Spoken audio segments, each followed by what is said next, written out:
The ER was loud with the usual blend of beeping monitors, distant cries, and doctors barking instructions under stress. Nurses rushed between beds, wheeling carts stacked with IVs, bandages, and blood pressure monitors. The fluorescent lights flickered slightly overhead, unnoticed by most, but not by him. He was always watching. Manny had been mopping these linoleum floors for almost 6 years. He moved with slow, measured efficiency, careful not to disrupt the chaos of life-saving work around him. Most people didn't look at him twice, just the janitor. Always there. Always quiet. But if they had looked closely, really closely, they might have seen the precision in his movements. The way his eyes never really wandered. The way he took note of every patient, every visitor, every exit, and every nurse who reached into the supply cabinet too many times in a day. He didn't speak unless spoken to. He never volunteered stories about his life before this place. The staff joked that he must have been in the military once his posture was too straight, his habits too precise. But the jokes never went far. There was something about him, something heavy.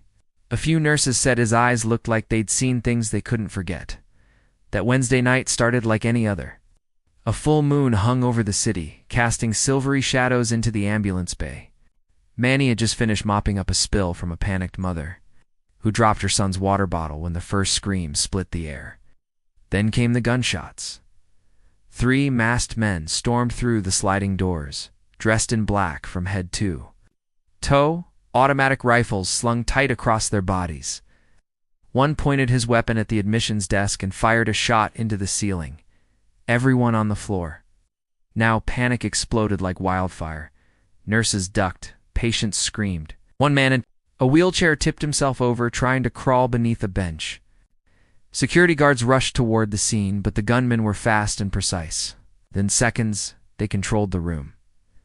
Manny was near the back, behind a curtain in an empty bed stall, quietly changing a trash liner. When the first shots rang out, he didn't scream. He didn't run. He reached under the trash bag and pulled out a small flat box duct taped to the bottom of the cart. From it, he removed something matte black and cold. It was a custom Glock 19 modified slide suppressor, the kind of weapon only someone with military Black Ops training could get their hands on, and only if they had the right connections. Manny wasn't always Manny years ago. His name was whispered in hallways of foreign intelligence agencies. Ghost Cleaner. He was a legend. The kind of man sent in to fix things that couldn't be fixed because he didn't fix them. He eliminated them. Entire rooms cleared, entire cells dismantled, and not a single trace left behind. And then one day he disappeared. He'd had enough of blood. Enough of being used by governments whose morality shifted with the winds. So he staged his own death in the Middle East and walked away. America was big enough to disappear in. He chose a job where nobody asked questions and nobody noticed him. For 6 years it worked. Until tonight, he slid the curtain aside and watched. The gunmen fan out. One headed toward the ICU hallway. Another was dragging a young nurse by her arm toward the security desk. Manny's eyes narrowed. He counted steps, assessed weapons, tracked line of sight. And then he moved, silent, deadly, unseen. He closed the distance to the first gunman, who had taken position behind the reception counter. A quick shot to the leg. The man dropped, screaming, and another shot silenced him. 2 left. The second turned. At the sound, but too late. Manny was already moving, rolling behind a nurse's station, then slipping into a side corridor. He appeared at the other end of the hallway just as the gunman tried to grab a patient as a shield. A single shot.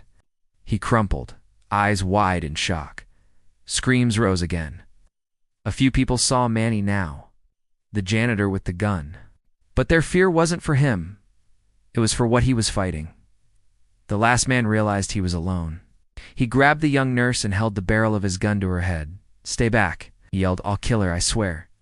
Manny stepped out from the shadows. Calm. Weapon pointed downward. Voice cold. "You don't want to do this?" I said, "Stay back. She has a baby," Manny said softly. "A little girl. Don't make her grow up without a mother." The man blinked. How could he know that?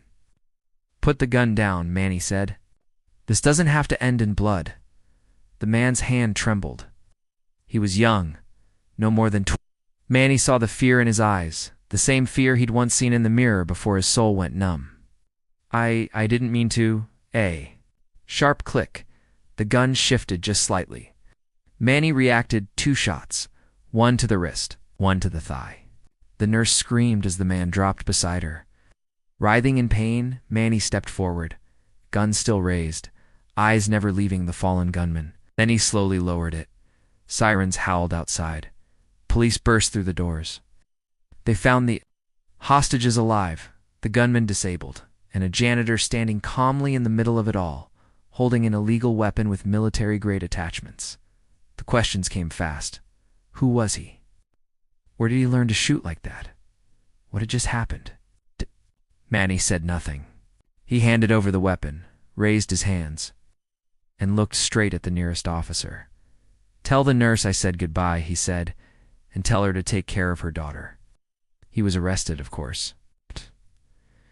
But within hours, 2 men in suits, with no names and no badges, entered the precinct. Manny was escorted out the back.